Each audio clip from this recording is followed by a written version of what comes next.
The greatest opening line to a sermon that I ever heard, you can't really use anymore because it relies on people knowing who Elizabeth Taylor is. And if you're under 40 years of age, you wouldn't know. Raise your hand if you know who Elizabeth Taylor is. Okay, I'm good to go. I'm good to go. The preacher was trying to quell people's fears about how long his sermon was going to be. This is how he began. In the immortal words of Elizabeth Taylor to her fifth husband, I won't be keeping you long.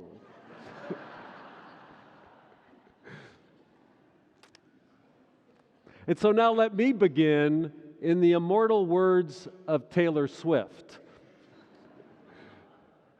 I keep recalling the things I never did. Now that makes no sense as an opening line to a sermon. I just love the lyric. I keep recalling the things I never did.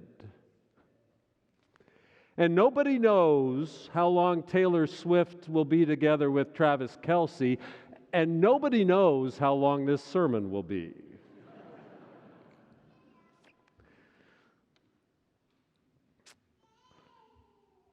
I remember my first sermon. It was 36 years ago at the First Congregational Church of Berkeley. That beautiful church was right on the edge of Cal's campus, and there were a lot of professors from Cal in the congregation, and I was a minister in training there. It was my very first sermon, and it was intimidating to have a whole bunch of professors in the congregation. My supervisor was the Nobel Prize winner in physics, so I was super nervous.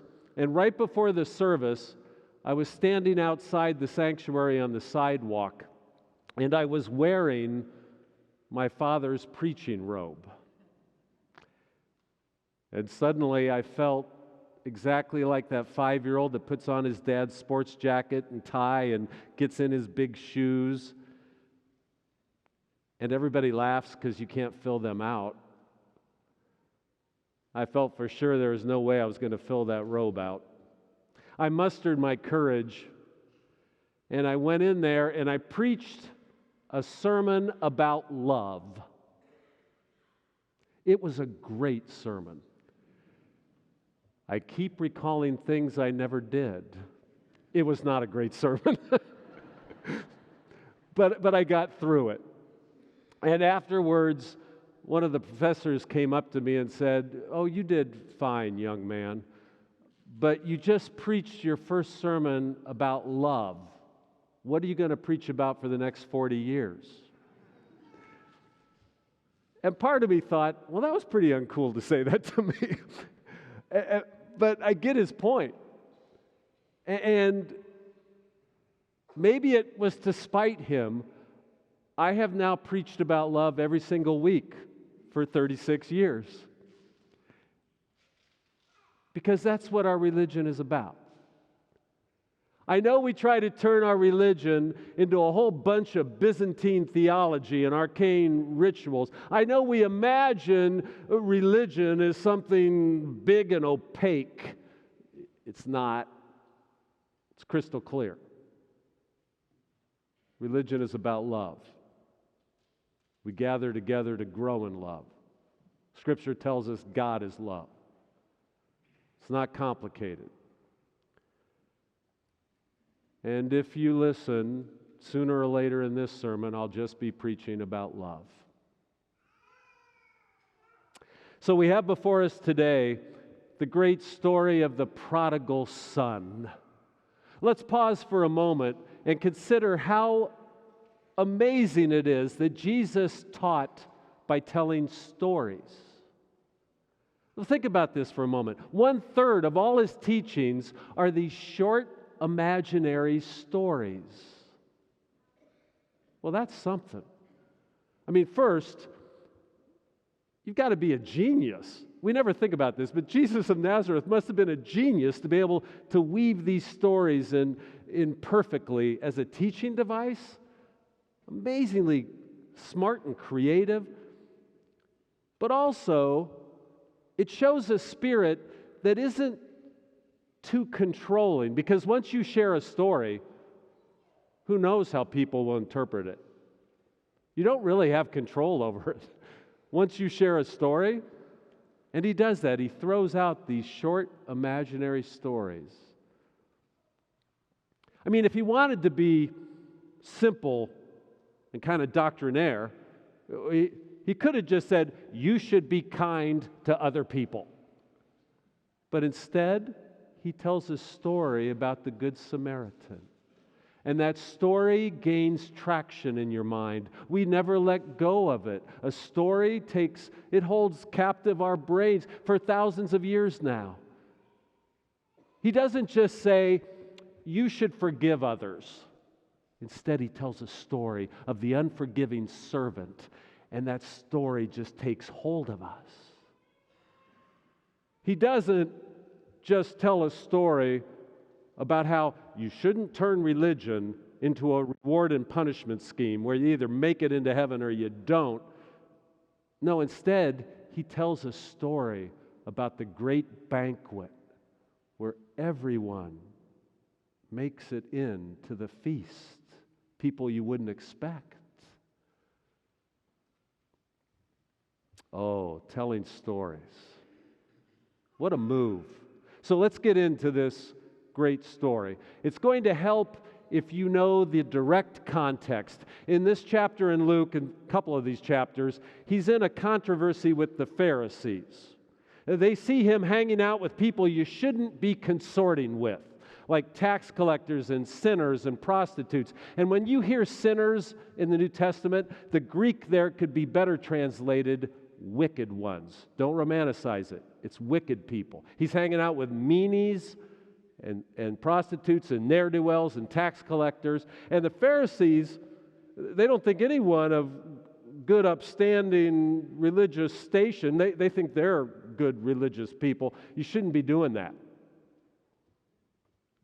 And so they're pissed off. Can you say pissed off? I already did. They're mad at him. They're mad at him. And so they're complaining. And in the middle of this argument with the Pharisees, he tells a story, this story. Now here's something. The next time you're in an argument, just try telling a story instead of going directly. I mean, this is a brilliant move. It kind of decompresses the situation. He just tells a story. You know, last week I was in a debate with a type of minister, in a public debate a couple weeks ago, with a minister that thought women should not be ordained ministers and it's not okay to be gay. And I was debating the other side of that, and we were doing a typical back and forth with arguments. It would have been better if I just told a story. In fact, I could have told this story. Everyone's loved.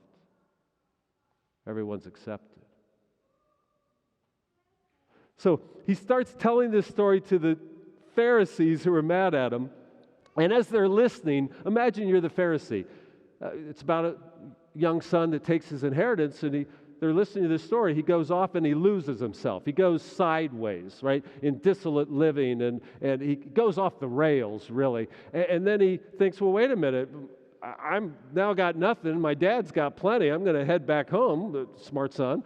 And he heads back, and instead of the father being mad at him, the father just accepts him, loves him. And so the Pharisees are thinking, yeah, he's just doing that old thing to us, telling it we should accept everyone. They're probably still not having it, but at least they're involved in the story now. And then, did you notice this? The genius way he ends the story. As the Pharisee is just going, oh yeah, I've heard this stuff before, accept everybody, be inclusive. I've heard him talking about this. Then all of a sudden at the end of the story, the elder brother appears and he's resentful about the father accepting the son. All of a sudden the Pharisees go, oh crap, he's talking about me. Do you see that move? All of a sudden the Pharisees recognize they're in the story. And they're being too resentful. They're being killjoys. Wow, this is a brilliant move to tell this story. So this story, you're going to see it weave themes of inclusion and joy and love. And right here, that inclusion, that all are welcome. And last week, I thought I was living inside this parable. I did. Last week, right here in this sanctuary, we held a funeral for a 95-year-old. And Dell had been a member of this church for over 60 years. And all of a sudden, I felt like I was inside this parable, because in the midst of that funeral, the family wanted us to be sure that we were going to celebrate 44 years of sobriety that he had. And they wanted to make sure we celebrated. It was 44 years. He'd gone sideways, and he somehow found his way. And it was 44 years of being sober, and he was important in the recovery community. So the sanctuary was filled with people from AA, and I started thanking God that finally we don't have to have any kind of shame or silence around our addictions and our mental health struggles and when we go sideways. And it just was awesome. Took the church a long time, but thank God. There's no shame. And they asked me at the end of that service to share the serenity prayer. And I had forgotten the entire prayer. I remember the beginning. Maybe you have forgotten the entire prayer. I want to read it to you. God, grant me the serenity to accept the things I cannot change, courage to change the things I can, and the wisdom to know the difference. I remembered that part. It goes on. Living one day at a time, enjoying one moment at a time, accepting hardship as the pathway to peace, taking as he did this sinful world as it is, not as I would have it, trusting that he will make all things right if I surrender to his will, that I may be reasonably happy in this life and supremely happy with him forever in the next. Amen. Accepting hardship as a pathway to peace. It's awesome. So this parable is about this inclusive spirit. But let's get deeper in the context, because it's also about joy. Now, in this chapter in Luke, he's telling 3 stories in a row, and they're all about joy. The first story is a lost coin. Someone finds it, and they're joyful. The second story is about a lost sheep, and so they find it, and they're joyful. And then he tells this story of the lost son who comes back. They're joyful. At least the father is, right? Joyful. Joy is the key theme here. And you might forget that Jesus was, in a preeminent way, a teacher of joy. He told us this.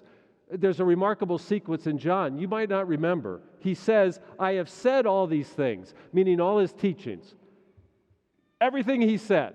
I have said all these things so that my joy might be in you, and that your joy might be complete. You forgot he summed it up.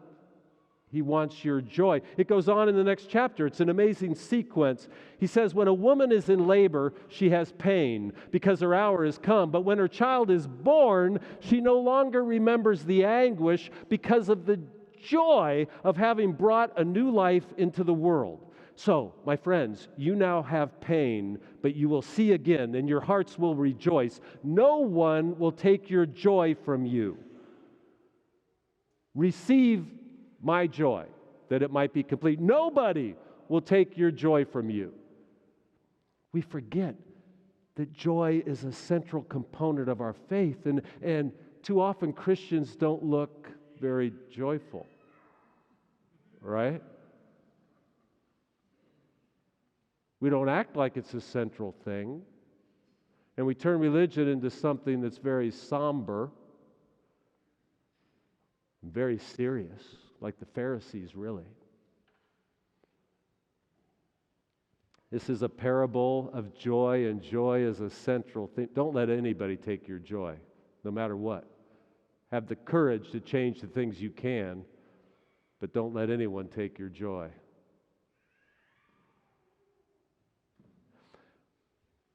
And also, this is a parable about love. Oh, the way this parable weaves inclusion and joy and love. It's a Jesus story. Man, is it a story. Inclusion, joy, and love. This parable now is taken out of its context and becomes the preeminent symbol of God in our New Testament. Well, Jesus is the very image of God. But after Jesus, this story, this is it. This is when God is presented to us in the New Testament. And our God is a God that is going to rush out and meet you on the road. The God is so eager to embrace you that no matter what you have done, God is going to rush out and put a robe on you and a ring on you, because this is the God of overflowing prodigal love, just extravagant love. And we like to turn God into something judgy or mean, and this is God. No matter how sideways you've gone, God's rushing out to meet you. Did you see the son had worked up an apology speech, and he was going to tell the father, just take me back as one of your servants. He had a speech. He just wanted to be one of the servants. The father doesn't even let him finish that speech and just starts hugging him. And God is not waiting for some speech from you. God is not waiting in any way for you just asking in full contrition and forgiveness and self-flagellation. God is rushing out to meet you. This is a God that's falling all over you because He loves you.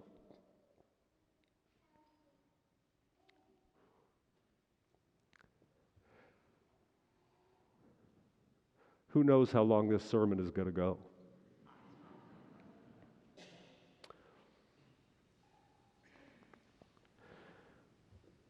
Accept His love. Accept His love. Accept it.